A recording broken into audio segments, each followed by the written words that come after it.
বন্ধুরা দেখো, অবস্থাটা শুধু দেখো। 3 কিলোমিটার ধরে জাম দু সাইডে আমাদের গোয়ালতোড় স্টোরে। আজকে আলু এনেছিলাম ট্রাক্টারে করে 100 প্যাকেট। তো ওটা আনলোড হতে 12টা একটা বাজবে মনে হচ্ছে। 3 কিলোমিটার ধরে জাম। একে তো আলুর দাম 2 টাকা 3 টাকা, বস্তা কিনতে হচ্ছে 38-40 টাকা। বস্তা কিনতে এসে মাথা খারাপ। 10 কিলো আলু বিক্রি করলে একটা বস্তা হবে। তাহলে কি করবে ভাবো। সরকার এখন কোথায়, সেটাই ভেবে পাইনি। চাষিরা সবদিন কি ওই চাষি ভাই থাকবে?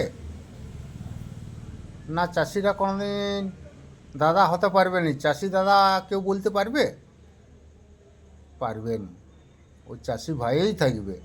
ওদের কোনো ইউনিয়ন নাই, কোনো কিছু নাই। ওরা ওইভাবেই থাকবে। কিন্তু চাষ বন্ধ করে দিলেও তো সমস্যা। খাওয়া দাওয়া বুঝতেই পারছো সব। ধান চাষ বন্ধ করে দেখো না, 1 বছর দেখো কি হয়। দেখছো অবস্থা। রাস্তায় গাড়ি পেরানো যাচ্ছে না। মোটর সাইকেলের ছবি তুলছিলাম। বলি এত জাম যখন, বন্ধুদেরকে একটু শেয়ার করে দেখাবার চেষ্টা করি। ওই জন্যই দেখাচ্ছি আর কি। যদি ভালো লাগে একটু লাইক কমেন্ট শেয়ার করবে, যে চাষি বন্ধুদের জন্যে যে এগুলো কী হচ্ছে।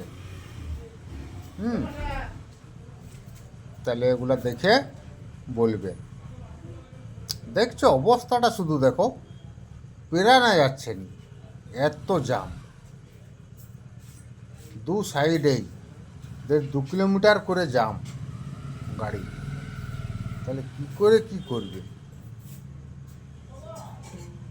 শালা আলু চাষ করবে আবার পরের বছর থেকে। সরকার কোথায় আছে, আর কোন সরকার বুঝতে পারছি না। যখন 10-15 টাকা বাজারে 1 কিলো 2 কিলো আলু কিনতে হয় তখন কেমন গায়ে লাগা, আর এখন 2 টাকা 3 টাকা 4 টাকা দাম। মানে বুঝতে পারছো। আর একটা বস্তা কিনতে গেলে 38-40 টাকা দাম বলছে আজকে। বুঝতে পারছো চাষিরা বাঁচবে না মরবে কোনো ঠিক নেই। মনে হচ্ছে দড়ি কেটার পয়সাটাও হবে নি আলু বিক্রি করে। ওই কারণে ভাবছি যে সব স্টোর করে দিই, যদি কিছু পাওয়া যায় পরে দেখা যাবে। সবাই চিন্তা ভাবনা করেছিল তো ওই বছর ভোট আছে, তাহলে আলুর দাম হবে। কিন্তু এই তো অবস্থা, কি করবে? কিচ্ছু করার নাই। চাষিদের মরা ছাড়া কোনো গতি নাই।